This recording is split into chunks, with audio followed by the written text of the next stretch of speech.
دکھائی پڑ رہی ہے۔ آپ جہاں پہ جائیے مسلمان پریشان ہے، جہاں پہ جائیے تو بڑا شکوہ کر رہا کہ مسلمانوں کا کیا ہوگا۔ بھائی صرف ایک کام کر لو، صحیح مسلمان بن جاؤ۔ جو مسلمان کا لیول لگائے ہو وہ تو صحیح سے کر لیا جائے۔ اللہ تعالیٰ نے یہ بات قرآن کریم میں ارشاد فرمائی وَأَنْتُمُ الْأَعْلَوْنَ إِن كُنتُم مُؤْمِنِينَ۔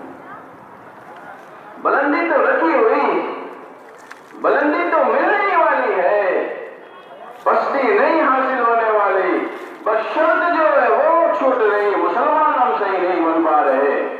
حضرت والی صاحب رحمۃ اللہ علیہ فرمایا کرتے تھے آج مسلمان نہیں، مسلمان تو پورا چوچو کا مربع بنا ہوا ہے، اوپر سے نصرانی لگ رہا، دائیں سے یہودی دکھ رہا، پیچھے سے وہ مشرک دکھ رہا، وہ تمام چیزوں کو قبول کیے ہوئے اگر نہیں پتہ چل رہا تو وہ مسلمان نہیں پتہ چل رہا ہے۔ مسلمان تو ہم بنے،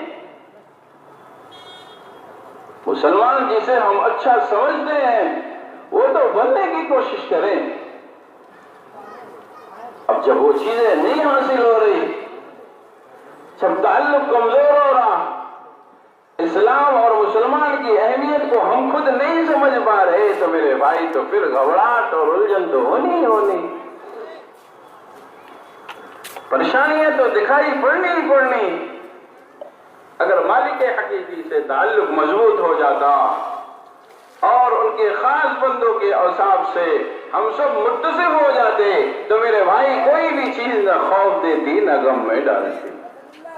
اللہ تعالیٰ نے یہ بات قرآن کریم میں خود ارشاد فرمائی الا ان اولیاء اللہ لا خوف علیہم ولا هم يحزنون۔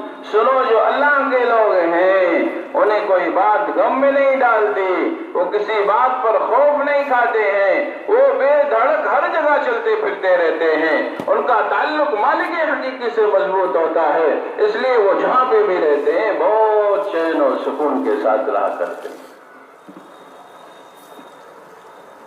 مالک حقیقی سے تعلق منقطع ہوا، آج مسلمان ہر جگہ